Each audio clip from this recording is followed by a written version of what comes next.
y'all, it's October 26, 2023, and this is probably going to be the last garden tour of the year. We are out at the pepper bed, and as you can see, there are lots of peppers. The plants are even falling over. There's so many of them, and we have a ton of peppers to pick. So we've got the family out here to get that done, and we've got sweet potatoes with all their pretty flowers. I don't know if we're going to get to that today. We may be out here in the rain doing this, so we'll just have to see. And there's that really tall pepper plant that we have, and lots of little yum-yums. And we've got gypsy peppers and all kinds of peppers. Here's yet another pepper plant that is so heavy that it just fell right over.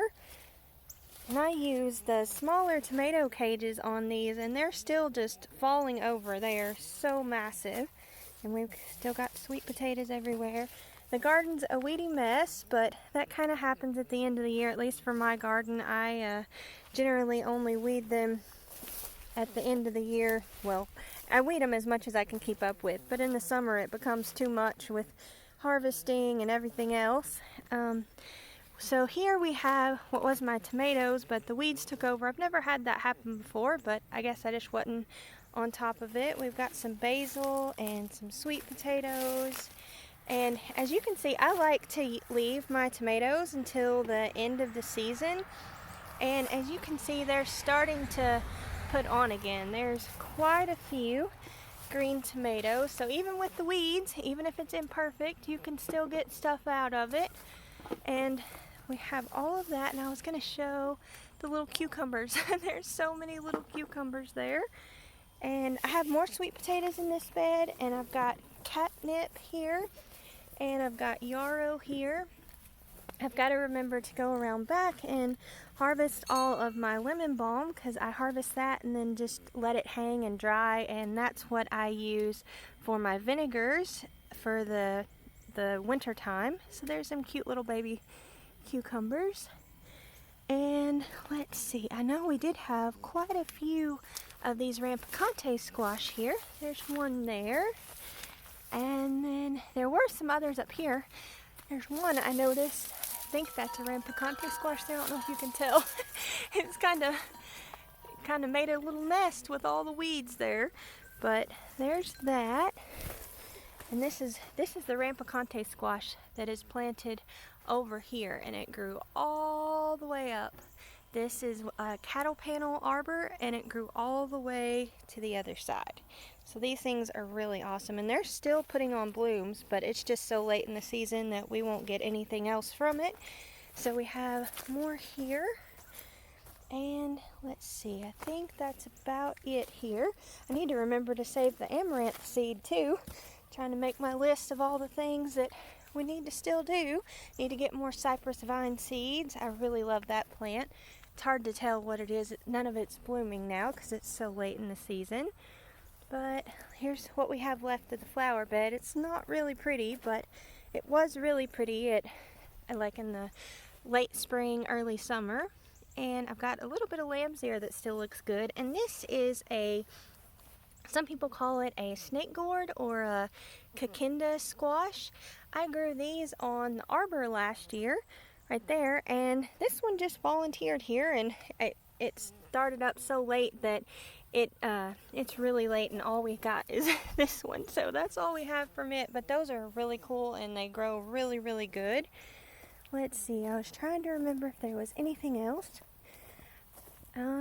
Most everything is really finishing up for the year, but we did have our little lantana. I've struggled with these plants. Most people can grow them really good, but for some reason I struggle with those, but we do have a little bit of that there. And let's see, I'm trying to remember what else. We have our moringa there. There's one little lone moringa tree that came back from last year. As you can see, the leaves are starting to yellow. If the temperature goes below 55 degrees, they start to do that on there with the moringa. And then let's see, we have zinnia plants, and this is all of our fruit area. I'm gonna have a big project this winter to have to dig all that up and try and figure something else out with the weeds. We have a really pretty hibiscus. I just grew these from seed last year, or this spring, and they are already flowering and everything. I thought that was really cool. I didn't know they would flower so quickly.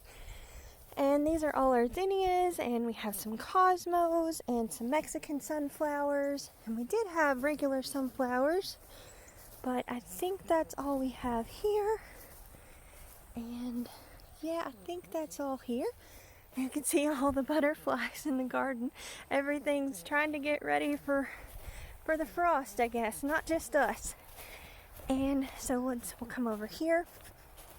I've got a horseradish plant here. I probably won't do anything with that. I just thought it was really cool. And then this is our flame willow that's really big and pretty. And this is our elderberry. They're done losing their leaves. And I've got a really big weedy mess down here. This apple tree is dying, unfortunately. And this one's doing good. And we have comfrey here. I think I've already got all of that I needed for the year. And this Honeycrisp apple, it started to bloom. It must be really confused. We got cold and then we got really hot. And this back here is my herb garden, which I have completely neglected this year. But I've got a lot of lemon balm back here that I need to get. These are ones that have just sprouted up. And that's what I'm going to get for my vinegars. I just put bunches of them together and hang them and let them dry. And I was also going to show, see, I have kale here that lasted all summer. I think that's called Ragged Jack kale. And we also have this really awesome rose. I cannot believe how pretty this thing is. And it's so massive. I don't know if you can tell how big it is, but I thought that was so wonderful to see at the end of the season. That'll look really pretty if I can catch it with the frost. I always think roses look beautiful with the frost on them. And we have a banana tree, and I think that is about all we have. I think I'm gonna help everybody else harvest all of the peppers, and we will see y'all back in the house with everything we've gathered, or maybe even out here if it's too much. We'll see you soon. Okay, we're out here in the rain, and we decided to try and get some of these sweet potatoes. This is from one plant. I don't know if you can tell, but we've got those there, and Robert's digging, and you can just see more and more. One plant. These things are crazy, and they're so easy to take care of. I literally just plant them, give them a little bit of fertilizer every now and then, and don't do anything else. They're super, super easy. This is a new area I planted this year. This is in the tomato bed, but that's crazy. One plant. These things grow so well in the south and are just super easy. Goodness, there's even more the further. I didn't even see those. That's crazy. This is always fun. It's like digging for gold.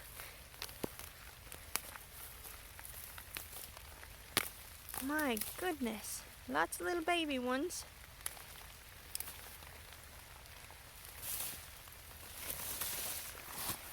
And the vines are crazy too. You can even eat those. Those are edible.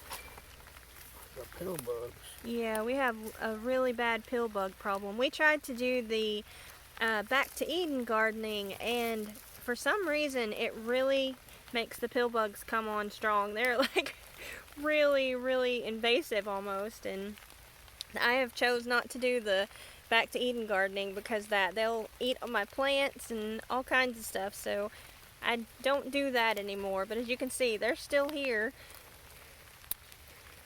That one's stuck in there. That's crazy how many we got off just one plant.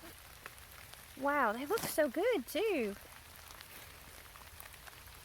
Hadn't found the super big one last year. We had one that was what, probably about 8 pounds or so? Or more. Yeah, more still. Not one plant. I think that's it. Think that's it? Oh no, there's another one.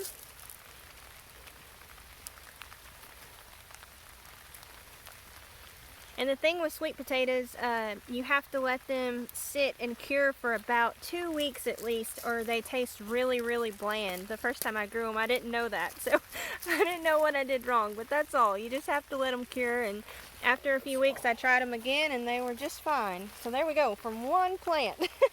That's Probably crazy. 10 pounds or more. You think?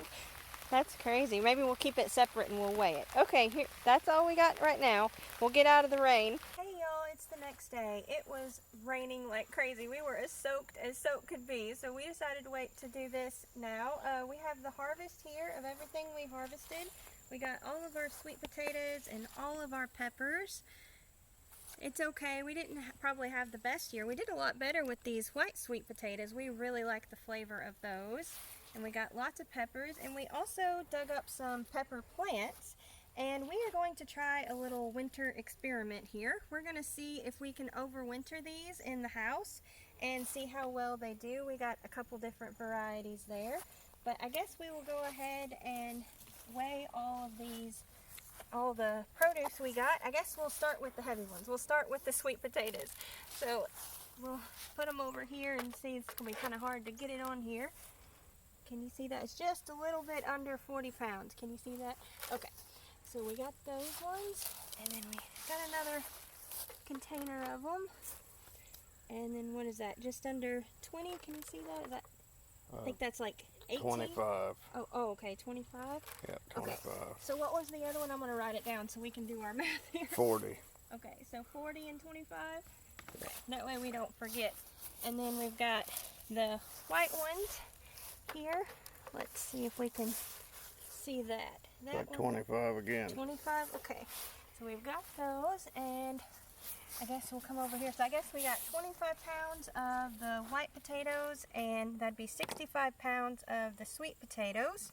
And now we'll do our peppers here. Okay, I guess we can do our Rampicante squash. We had just a few. They didn't get super big. Let's see, we're on ounces here. Let's change that to pounds. 1 pound, 7.2 ounces. And then we've got our peppers. This one here, might have to come over here to see it. It says literally 5 pounds on the dot. 5 pounds on the dot for that one. So we'll write that one down. We got lots of baskets here. And that one's 5.5 pounds. Yep. Okay, and then we've got another one. We got some really pretty colors in there this year. Okay, and then there's this one. Got some big long ones in that one. I think there's some Emerald Giants in there, and King Arthur's were some of the varieties. And then I think this is the last one we got. And we'll, okay. Alrighty, we'll write that down, and we'll try and figure that up here. Okay, Robert's gonna help us out with the math here. All right, so if you have a scale like this and it reads in 0 point something ounces, here's how you figure that, so the math will work right. So we're gonna take all of our ounces, so we got 6.5, 3.8, 5, and 9.8. So 5 and 9.8. That gives us 25.1.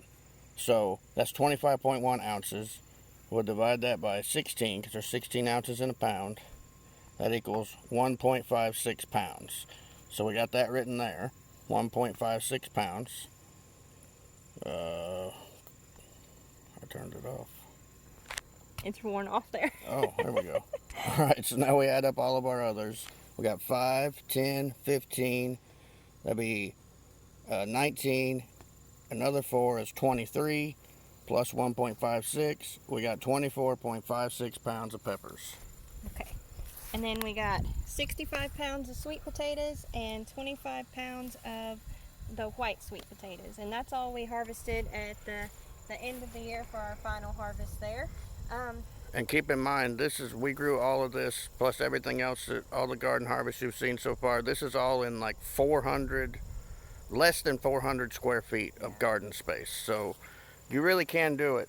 Yeah, and I'm really not the best at like succession planting and all of that. You could do even better. So just keep that in mind. Thank you all so much for watching. Don't forget to like, comment, and subscribe, and we'll see you next time. Bye!